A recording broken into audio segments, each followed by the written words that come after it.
Dans le salon voisin, une jeune fille appuyée contre la fenêtre grande ouverte regarde dans la roue de la chaussée, monte et se rapproche. Le bruit cadence d'un trou en marche.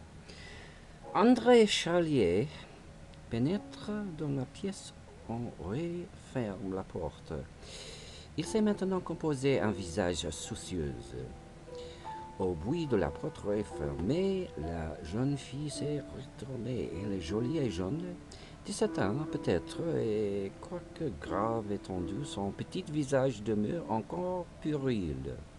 Dehors, sur le rythme des boîtes maintenant, le pavé éclate un chant de marche rock cadencé. D'un geste brusque, la jeune fille referme la fenêtre. Il est visible qu'elle ne domine que difficilement ses nerfs et ses retenants. C'est d'un air agacé qu'elle dit: ils n'ont pas cessé de défiler depuis ce matin. Sans paraître la voir, André fait quelques pas et s'arrête, l'air très affecté, près d'un canapé. La jeune fille vient le rejoindre, l'interroge anxieusement de regarder, redresse la tête, lui jette un coup d'œil, puis, avec une mue fataliste, elle dort. Vous croyez qu'elle peut guérir? André ne répond pas. La jeune fille, irritée, pose un genou sur le canapé et secoue la bouche d'André. Elle est près des larmes. Soudain, elle éclate. Mais ne me traitez pas comme une gamin. Répondez-moi.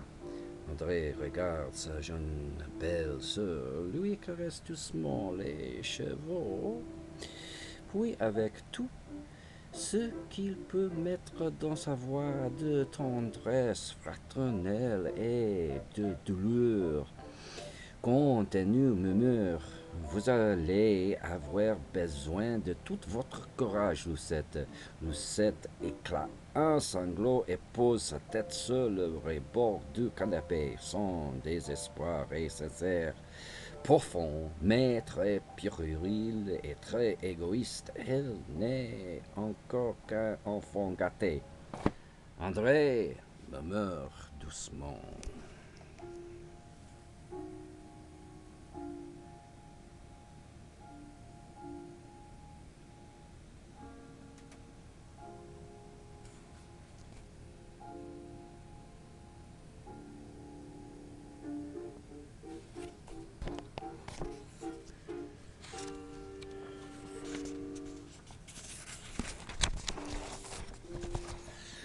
Lucette, elle secoue la tête. Laissez-moi, laissez-moi. Je ne veux pas avoir de courage. C'est trop injuste à la fin. Qu'est-ce que je deviendrais sans elle? Sans cesser de caresser la chevelure. Puis les pas de la jeune fille. André insiste. Lucette, calmez-vous. Je vous en prie. Elle se dégage, se laisse aller sur le canapé, la tête dans les mains, les coudes sur les genoux, un gramissant. Je n'en peux plus, je n'en peux plus. André contourne le canapé comme il ne peut observer. Il a repris son air dur. Et puis la jeune fille qui poursuit. Un jour on espère, le lendemain on n'a plus d'espoir. C'est à devenir faux, savez-vous seulement ce qu'elle est pour moi. Elle se retourne brusquement vers André, dont le visage aussitôt reprend un air apitoyé. C'est beaucoup plus que ma sœur, André, poursuit-elle à travers ses larmes. C'est aussi ma mère et ma meilleure amie. Vous ne pouvez comprendre, personne ne peut comprendre. André s'assied près d'elle. Lucette, murmure-t-il avec un tendre reproche, c'est ma femme. Elle le regarde avec confusion, lui tend la main. C'est vrai, André, pardonnez-moi.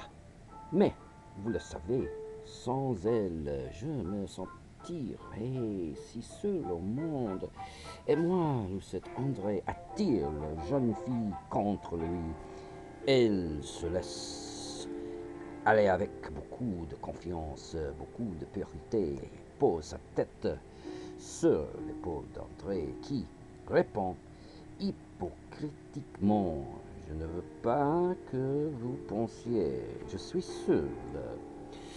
Donc, je serai près de vous. Nous ne nous quitterons jamais. Je suis sûr que c'est la volonté d'Ève. Nous vivrons ensemble, Lucette. Lucette apaisait à fermer les yeux et renifle puérilement ses larmes.